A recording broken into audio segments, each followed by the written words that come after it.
Right, so today I'm going to be telling you about why I think Jamaica Patois should be regulated as a language. I will present Jamaica Patois and their distinctions and how they differ from sociolects and finally compare them with standard English. Now, as you all know, grammar is this old system and structure of a language. It has been established that Patois, the full-on Basilec, Acrolec, and the Mesolec that I was telling you about, it it's got its own grammatical features, its own vocabulary, and that makes it quite distinct from standard English. Now, Jamaican Patois is quite similar to English in many ways. You know, when I returned home to Jamaica, shortly after I'd been in the UK for a while, I bumped into a familiar woman, and she was shocked and appalled to know that I was still speaking Patois. Yeah, I feel more comfortable when I'm speaking Patois because that's my mother tongue, you see. Sometimes I can't help speaking the English because it just naturally flows out. But like I tell you before, the generations that followed those people who came over from Africa, those that the slave masters took over on ships, they learned the pidgin language from their slave masters. And it became their native language. And what actually happened was it expanded its feature and making it a living language for all, you know, it became their way of life. And that's when the pidgin language became a Creole. Now you need to know what a Creole is, because our Jamaican patois is also called a Creole. Right. So the Creole is basically, if the pidgin language survives, that means if I make up a term like, say, Buguyaga or Bunununus, that's obviously a Jamaican word, Buguyaga, for somebody who's chaka chaka, who don't look good. But you see, it survived because over the years, people have been using it and it's still in effect today. Now, if the pidgin language survives, it becomes the Creole language of the next generation. Obviously, we are still using terms like Nyam and Bunununus and Buguyaga. We're still using it. So obviously, it evolved from a pidgin language. So that's when the first speaker, somebody must have said it, and then it spill over to the next generation. In technical terms, patois, pure patois, like, let me see which word I can say now.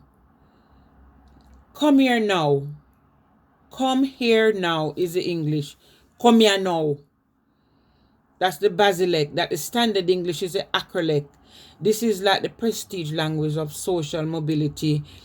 When people speak, like most people from where I'm from in Kingston, they speak polished, refined. You know, they've got the linguistic ability to speak eloquently, in other words. Yes. And I can speak eloquently too, you know. But the thing is, when you're trying to speak English, it's not really English. It becomes a slang. Because I hear somebody talking the other day and I was listening carefully and I'm thinking, is that English? They seem to mix. The worst thing you can ever do is mix English with patois. It sounds ridiculous. So the Jamaican Creole is locally known as patois, as I was saying, and it's a language that we use. And it's also used in Panama and Costa Rica. Yes, our Jamaican language is recognized in Panama and Costa Rica according to what I'm reading.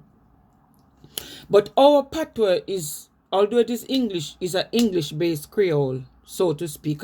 You got other pidgin language in Africa, like the Akan language, the Igbo language, and a variety of others. And our Jamaican language of West African influences. Now we have to bear in mind that English Creoles were formed in British colonies, yes, Following the great expansion of the British naval military power and trade in the 17th and 18th century. So during this period, the Jamaican Creole was developed when slaves from West Central Africa exposed themselves to learn about the native and the dialectal form of English. Like I said, it was spoken by their slave masters. So this include the British English, Scots, and the Hiberno English, Latin, and Irish English. For example, you got the Kamtok, Kamtok. It's a language, and it's the pidgin language used in Cameroon. So that's just an example. And basically, some speakers recognize the usefulness of our language, but in early writing, it was frequently referred to as bad English or broken English. Imagine that, because the 35-year-old period since 1966 has seen dramatic changes in the attitudes of the speakers of the language. So, like I was telling you in my recent series, that Louise Bennett, her Patois books are now being used at the University of the West Indies. Yes, where did this string come from? Oh la la. Yes, I have to fix myself up, Right. So basically the word meaning child, pitney. This mean pequenino. It comes from the Portuguese meaning of the word small. And that's where you hear about pitney. So that's the pitney. It's just a short term for pequenino, and it's a Portuguese word. Yes. Now the term bakra come from the Caribbean. It means a white person, and it was usually used to describe white British people, particularly those in positions of power. It's just to tease them. Like you got the Irish people. Some Irish people don't like when you call them paddy. You call them paddy, you get yourself in trouble. And it's the same way in any culture. You got words that people don't gravitate to easily. So like I was saying, the Igbo language, Igbo, our Jamaican language, that we say uno, which is more than one, that come from the Igbo language. Now, sociolinguistics, they have created such terms as acrolect, mesolect, and basilect from the root element of the dialect. These terms are used to describe the range of varieties often found after the creolization. That means after the pidgin language become a Creole. Now, the speech of the poor and less educated is similar to the mesolect in nearby countries. The mesolect, however, represent the numerous confused variations which basilect speakers produce when trying to produce the acrolect. So, basilect, acrolect, mesolect. I'm going to tell you more about that in a little while. In other words, everyone in a community can understand and employ the basilect. That means if me say, come here, everybody else understand what I'm saying. So, nobody don't really have to say, what she say? Yeah, so, but not everyone is comfortable with all the mesolects, much less the acrolects. So those are the more, maybe, prestige features of Patois. Now, in technical term, the pure Patois, like I was saying, come here, move from here, go from here, all those are Patois. Those basilect, I'm quite capable of speaking standard English, but occasionally need linguistic fluidity to communicate with my own people, express myself, so to speak. And I'm going to tell you about a character who can actually speak the basilect, but he's more comfortable speaking his Jamaican Creole, even during interviews. All right, so in Jamaica,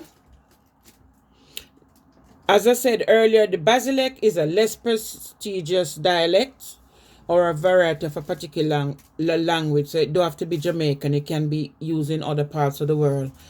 And a variety of language that has diverged greatly from the standard form.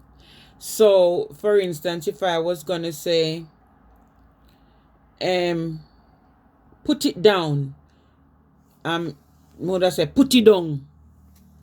So, it's like slicing up parts of the word, short form of patois, so to speak. And like I said, the Basilisk has its own grammatical features, its own vocabulary, and its own phonological features. And this is what makes it so distinct from standard English. Now, the Mesolect, this is a middle ground of Creole that is increasingly influenced by English too. The variety of a speech that is midway between the Acrolect and the Basilect, and the variety of language in a Creole continuum that is intermediate between the Basilect and the Acrolect. It might sound a bit intellectual, but it's a standard form of Patois. You understand?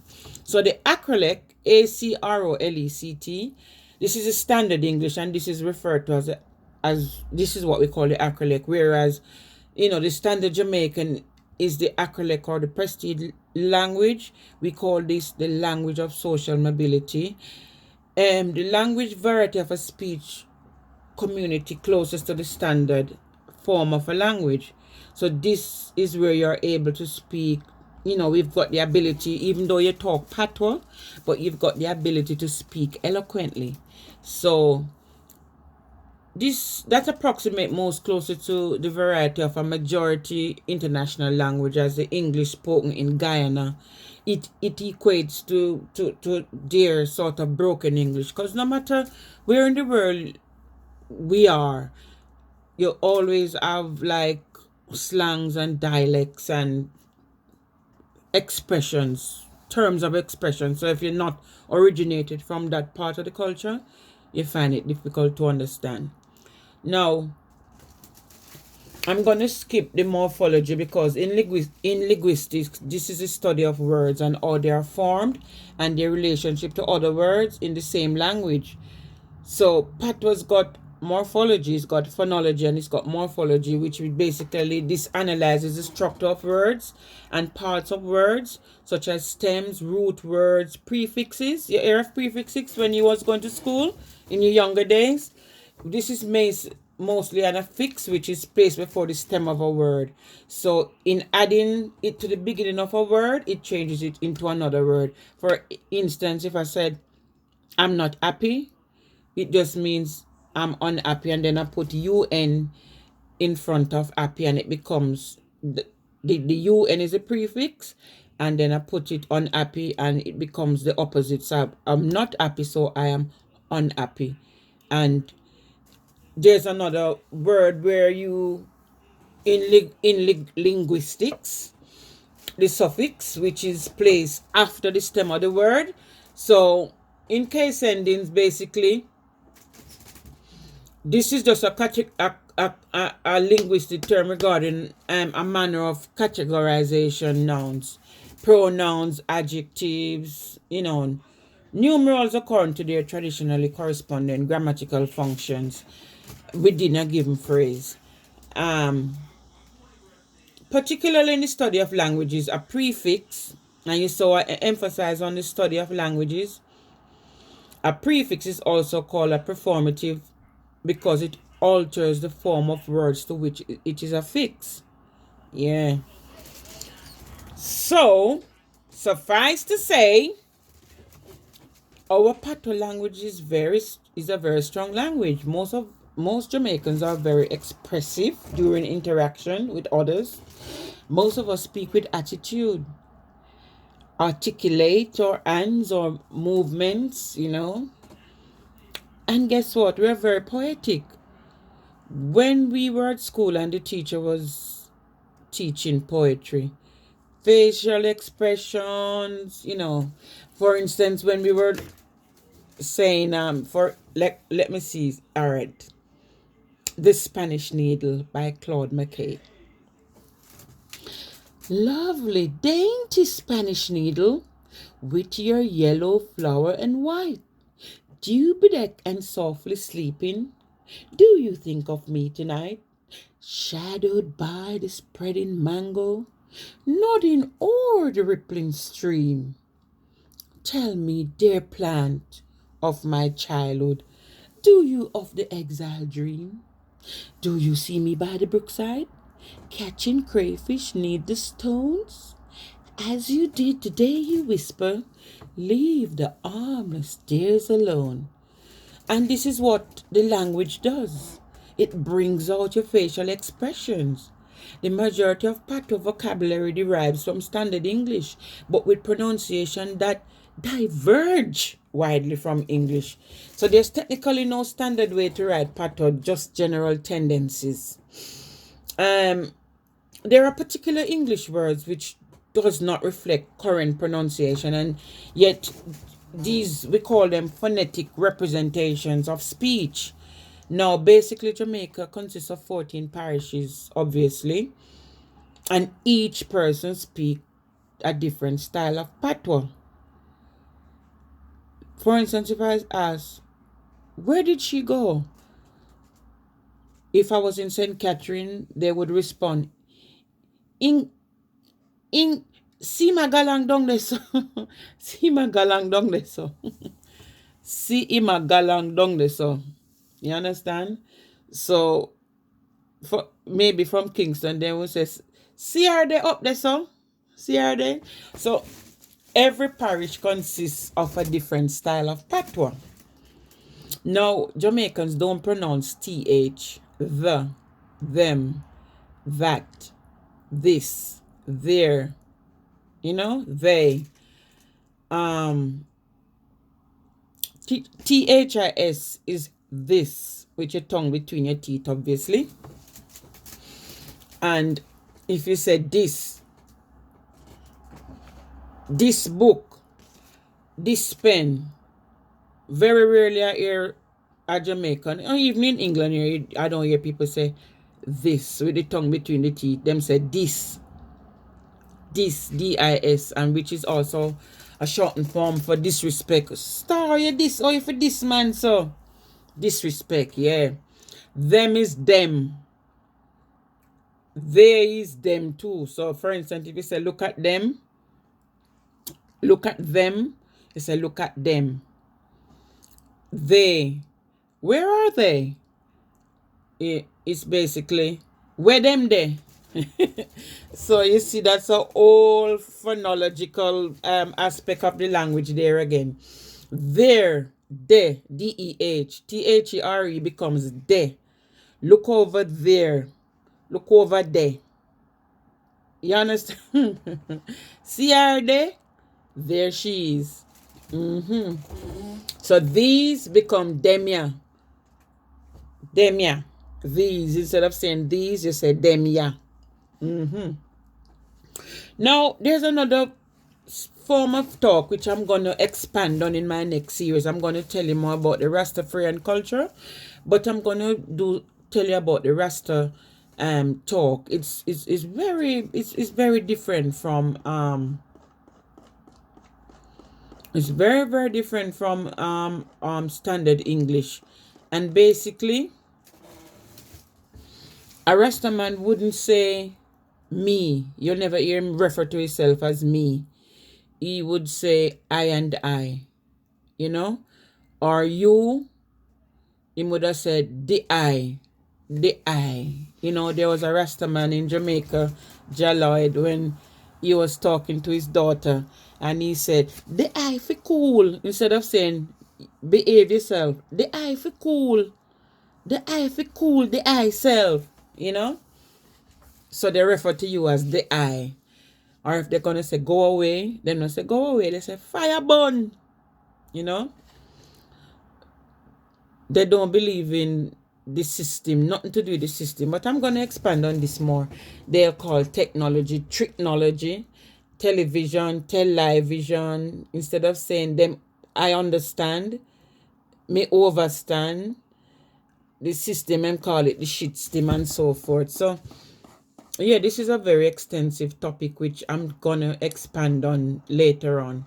But Peter Tosh was one of the most revered figures in the history of Jamaican music, and although he's quite capable of speaking the dialect, which I spoke about earlier, when he get upset, he don't bother talk no English grammar.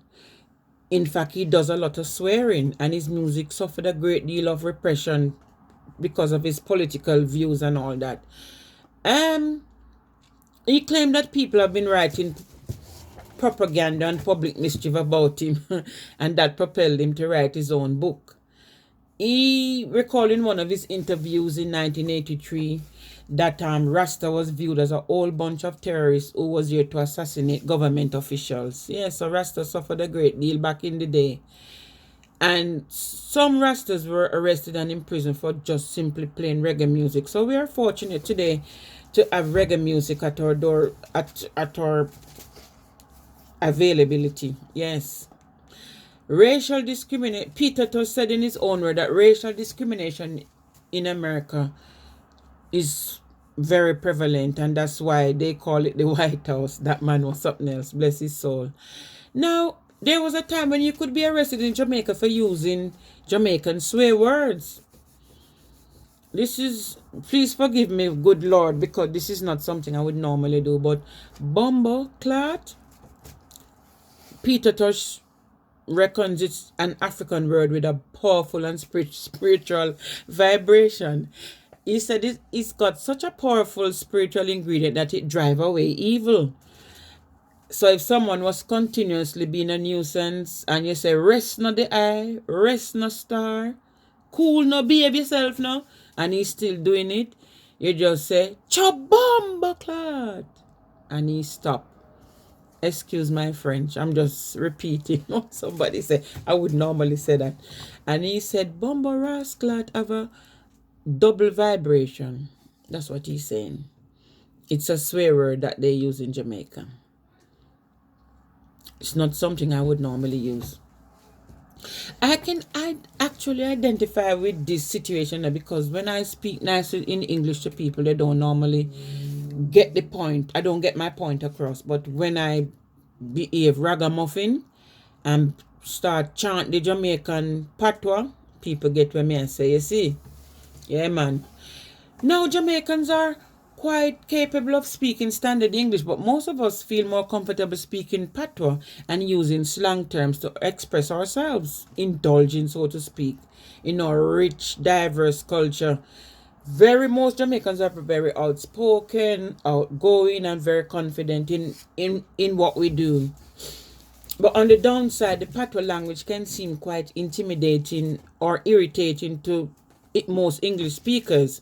Being in England here anyway, have a way of mellowing you down, especially I've found that I have relaxed quite a bit and I've mellowed down because people approached me recently asking me nonsense that we call bullshit, and I'm surprised at my reaction that I don't lash out in my usual Jamaican way.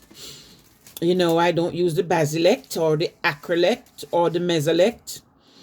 I just use the standard English to brush them off gently. Yes, so why I feel like patois should be regulated as a language.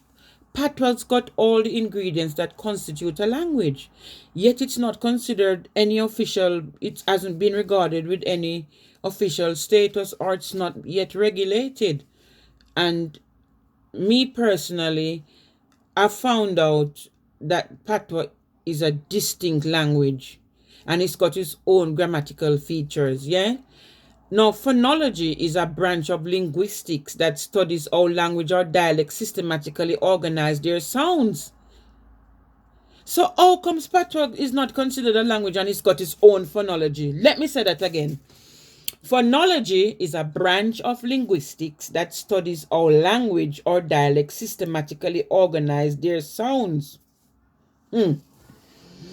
So the Basilec is the Creole that preserves the most traditional forms and is considered to have less prestigious form. I think it's because of the looseness of the language, like move frya, stuff like. But most of these words come from the Akan language, the Igbo language, a language called TWY, and westernized.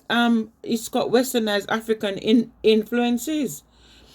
This says the acrolect is a prestige language of social mobility where you are able to express yourself. You can speak proper English or you can talk patois. Away you go. Move from ya and stuff like that. Now, Patois has been influenced. Imagine now, Patois has been influenced by the English, the French, the Spanish, and Westernized African languages. Yet, listen this now. The British English is the standard dialect of the English language as spoken across the world. You understand? But English came from those back in from what is the name of those people again?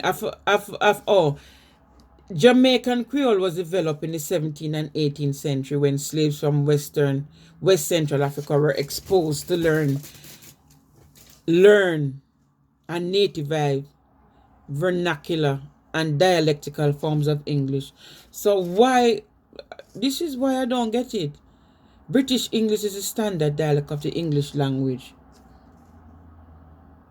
English came from the Anglo-Saxons. Yeah, this is what I was trying to. Sometimes the brain got dumb, you know. English derived from the Anglo-Saxons back in the day.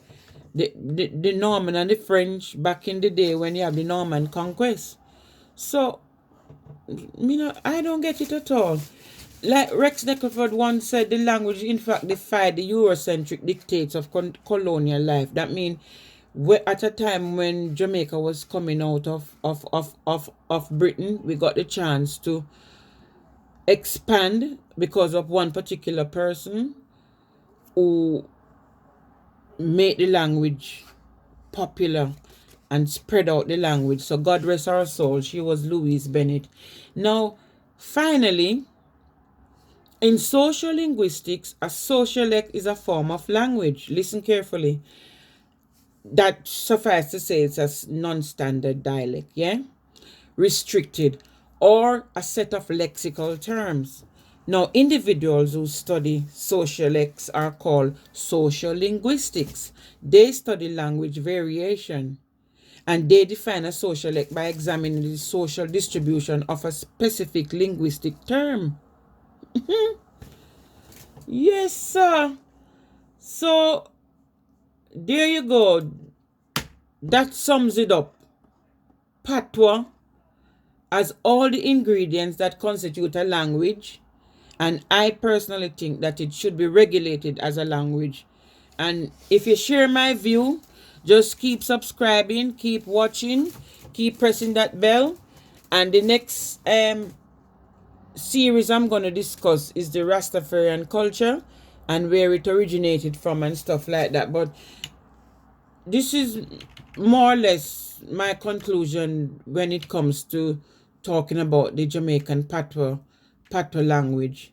So you can research these as well. The Acrolect, the Standard English, the Mesolect, and the middle ground of the Creole that is increasingly influenced by English. So all these Patois features has been influenced by English, and the Basilec is a less prestigious dialect, which is a form of language which is considered to have less prestige than other form, because maybe it's a variety of language that is only considered suitable for very informal contexts by speakers. So it depends where you are, what group you're involved in. Some people, most people feel more comfortable speaking Patois.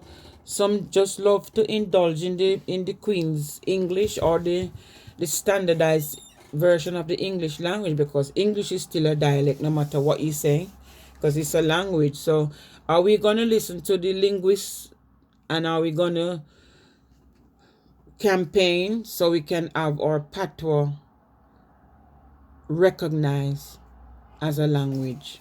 Okay, thank you for your time. Keep tuning in. All right, take care. God bless.